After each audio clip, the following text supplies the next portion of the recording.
టీడీపీలో కొంతమంది నాయకుల ప్రవర్తనపై పార్టీ అధినేత సీఎం చంద్రబాబు తీవ్ర ఆగ్రహం వ్యక్తం చేశారు.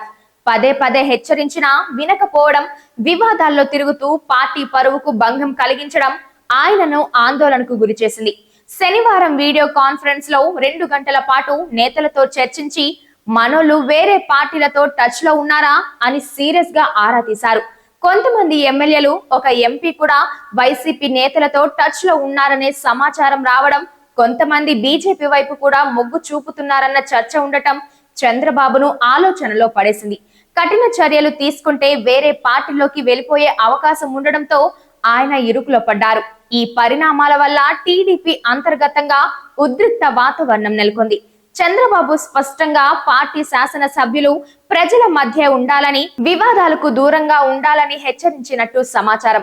ఈసారి మార్పు రాకపోతే కఠిన నిర్ణయాలు తప్పవని సంకేతాలు ఇస్తున్నారని తెలుస్తోంది.